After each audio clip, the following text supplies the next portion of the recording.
श्रुति से, जो कि रामपुर गांव की रहने वाली सीधी साधी सी एक लड़की है। अपने माता पिता से दूर शहर में पढ़ने के लिए आई हुई वो बेहद होनहार स्टूडेंट होने के साथ साथ उसके अच्छे स्वभाव का लोगों पर काफी अच्छा असर पड़ता है। कॉलेज का फाइनल ईयर था, एग्जाम खत्म हो चुके थे। श्रुति काफी फ्री थी। फिलहाल उसके माथे पर पढ़ाई को लेकर किसी भी प्रकार की कोई चिंता नहीं थी। एग्जाम के कुछ दिनों बाद श्रुति वापस रामपुर जाने को तय करती है। अपने माता पिता से मिलने, पुराने बंधुओं से मिलने उसे अपने गांव से दूर शहर पर आना बिल्कुल पसंद नहीं था। पढ़ाई के चलते मजबूरन उसे गांव से दूर शहर आना पड़ा। देखा जाए तो शहर में उसने काफी दोस्त बना लिए थे जो कि उसकी अच्छे से हेल्प भी किया करते थे। पढ़ाई में हर तरह से वे श्रुति की मदद किया करते थे। श्रुति के दोस्तों ने मिलकर श्रुति के लिए फ्लाइट से अपने गांव रामपुर जाने का बंदोबस्त किया था। क्योंकि श्रुति इससे पहले कभी भी फ्लाइट में नहीं गई थी, तो वह अपने इस नए एडवेंचर को लेकर काफी एक्साइटेड थी। आखिरकार वो दिन आ ही गया जब श्रुति पहली बार फ्लाइट से गांव जा रही थी। उसे बहुत ही अच्छा लग रहा था। बार बार खिड़की के बाहर दूर गगन पे तो कभी नीचे देखती, कभी दाएं बाएं, उसे काफी अच्छा महसूस हो रहा था। श्रुति अभी फ्लाइट में ही थी कि अचानक से बहुत ही जोरों की बरसात शुरू हो जाती है। एकाएक देखते ही देखते वेदर काफी खराब हो जाता है। एक अनाउंसमेंट सुनाई पड़ती है कि वेदर ज्यादा खराब होने से उन्हें पास ही के शहर में लैंडिंग करनी होगी। उनके आधे पैसे लौटा दिए जाएंगे। यह सुनते ही मानो श्रुति बिल्कुल हैरान परेशान हो जाती है। उसे कुछ समझ में नहीं आ रहा था कि वह क्या करे।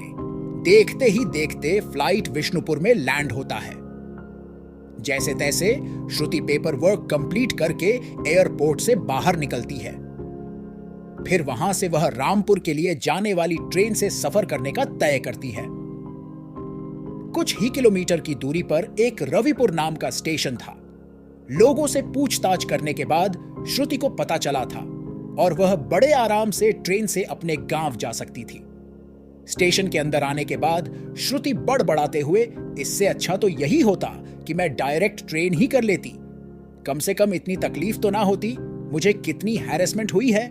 यही सब सोचते हुए वह स्टेशन में जाकर एक बेंच पर बैठ जाती है और ट्रेन का आने का इंतजार करने लगती है। सामने से एक बूढ़ी औरत भूति की तरफ आती हुई दिखाई देती है और कहती है कि बेटी चाय पियोगी? इस बरसाती मौसम में चाय पीने से कुछ आराम आएगा।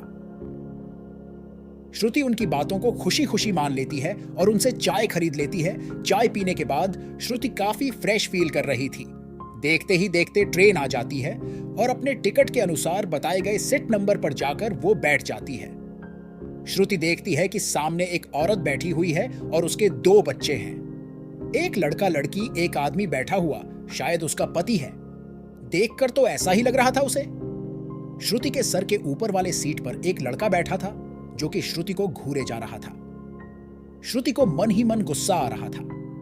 उस लड़के को देखकर अपने मन को वहां से हटाकर श्रुति खिड़की के बाहर देखने लगती है। बाहर अब अंधेरा हो चुका था। रात तकरीबन 9:30 बज रहे थे। रिमझिम बारिश और ठंडी ठंडी हवा बह रही थी। श्रुति को काफी अच्छा लग रहा था। वह बिल्कुल रिलैक्स हो गई थी।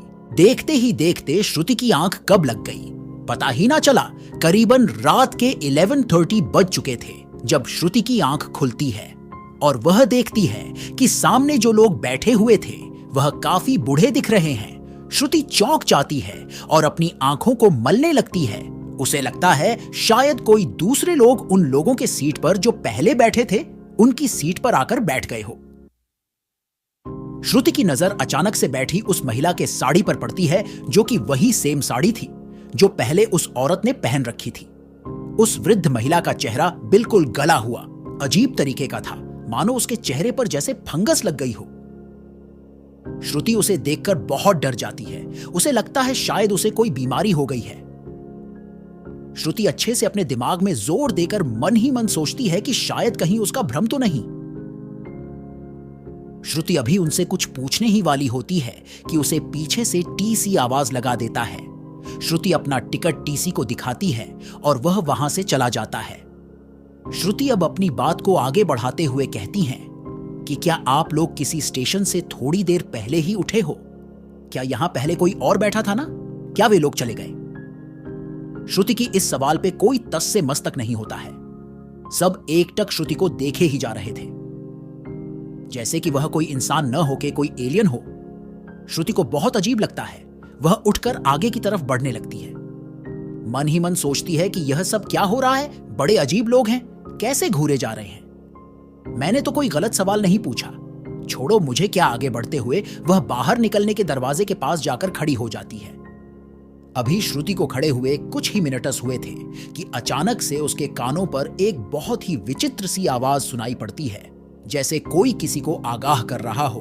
किसी आदमी की आवाज थी जो कि कह रहा था, भागो, सभी कोई भागो, वह आ रहा है, छुप जाओ, जल्दी से छुप जाओ। अगर उसने किसी को देख लिया तो वह उसे मार देगा। एक पल के लिए श्रुति को लगा कि कुछ नहीं, शायद यह उसके दिमाग का खेल है, वह थक चुकी है। पर वापस से वह आवाज इस बार साफ साफ सुनाई दे रही थी। सचमुच कोई सबको आगाह कर रहा था। श्रुति दौड़ते हुए अंदर की तरफ जाती है और कहती है, क्या आप लोगों ने सुना कोई आलतू फालतू सी चीजें बोल रहा है? मुझे डर लग रहा है, यह हो क्या रहा है? घबराहट में श्रुति ने यह तक नहीं देखा कि सामने में बैठे हुए लोग और ट्रेन में आसपास बैठे हुए सारे लोग अब गायब हो चुके थे। पूरा ट्रेन खाली था, उसमें एकमात्र सिर्फ श्रुति ही दिखाई दे रही थी। श्रुति अब बिल्कुल हैरान परेशान पसीने पसीने हो गई थी। वह जोर जोर से चिल्ला रही थी, हेलो, कोई है क्या? मुझे बचाओ, यह क्या हो रहा है? सारे के सारे लोग कहां गए? श्रुति पागलों के जैसी इधर उधर दौड़ती जा रही थी। उसे कुछ समझ में नहीं आ रहा था। अचानक से उसे एक आहट सी सुनाई पड़ती है, मानो कोई किसी को घसीट कर ला रहा हो। श्रुति बहुत डर जाती है। वह अपने सीट के नीचे खाली जगह पर जाकर छुप जाती है। वह बहुत ज्यादा ही डर चुकी थी। अपने मुंह को जैसे तैसे अपने हाथों से बंद करके श्रुति चुपचाप नीचे छुपी हुई रहती है। अचानक से उसे दो पांव दिखते हैं जो बिल्कुल ही उल्टे थे। यह देखते ही मानो श्रुति के प्राण पखेरु उड़ गए। वह बिल्कुल एक मृत शरीर के समान हो गई। ना ही बोलने नहीं, कुछ सुनने, ना ही कुछ समझने लायक रही। उसे लग रहा था कि उसके स्वयं के प्राण अब निकलने ही वाले हैं। किसी भी वक्त उसे मौत आ सकती है। धीरे धीरे वो दो उल्टे पांव उसके पास से गुजरने लगते हैं। देखते ही देखते वह पांव आगे की तरफ निकल जाते हैं। श्रुति अंदर छुपी हुई थी। जैसे ही श्रुति को लगा शायद वह बुरी चीज आगे निकल चुकी है, वह वहां से बाहर निकलती है और नीचे जमीन में बैठकर आगे की तरफ झांकने लगती है। श्रुति को दिखता है कि दूर दूर तक कोई नहीं है। सब कुछ शांत दिख रहा था। जैसे ही श्रुति बैठकर खड़ी होती है, वह देखती है कि सामने वे सारे लोग वापस से अपनी अपनी सीटों पर बैठे हुए थे, जिसे उसने थोड़ी देर पहले देखा था। श्रुति देखती है कि वह औरत अपने दो बच्चों के साथ, अपने पति के साथ ठीक उसके सामने बैठी है। वह अजीब सा लड़का ऊपर वाले सीट में बैठे हुए हैं। वहां कोई बूढ़ी औरत नहीं बैठी हुई थी। श्रुति बिल्कुल आश्चर्यचकित हो जाती है और घबराहट के साथ पूछती है, आप लोग तो अभी नहीं थे ना? यहां तो एक वृद्ध महिला बैठी थी। आप लोग के बदले क्या? आप लोग वापस से ट्रेन पर उठे हैं? आप लोग तो यहां नहीं थे। मुझे कुछ समझ में नहीं आ रहा। मेरे साथ क्या हो रहा है? क्या मैं पागल हो चुकी हूं? कृपया करके आप लोग बतलाइए, क्या आप लोग यहां पहले से बैठे हुए थे? क्या मैं अब तक कोई सपना देख रही थी? मुझे कुछ समझ में नहीं आ रहा है। श्रुति इतना बोल ही रही थी कि अचानक से वह महिला, उसके दोनों बच्चे और वह आदमी और ट्रेन में बाकी बैठे सारे लोग बहुत ही जोर से चिल्लाने लगते हैं, मानो उन्हें बहुत ही दर्द हो रहा हो। श्रुति डर के मारे जमीन में बैठकर अपना कान अपने हाथों से जोरों से बंद कर देती है। उससे यह असहनीय दर्द भरी आवाज बिल्कुल भी बर्दाश्त नहीं हो रही थी। वह देखती है कि एकाएक उनके शरीर कट कट के जमीन पर गिर रहे थे। वह नजारा इतना भयंकर था कि श्रुति को मानो एटिक सा आ गया हो और वह तुरंत वहीं जमीन पर बेहोश हो जाती है।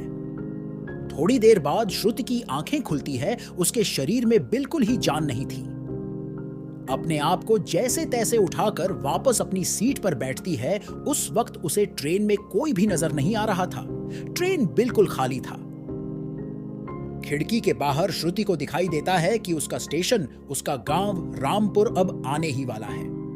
ट्रेन रामपुर स्टेशन पर आ जाती है। प्लेटफॉर्म में ट्रेन रुकती है। श्रुति जैसे तैसे अपने सामान को उठाकर ट्रेन से निकलने के लिए आगे की तरफ बढ़ती है।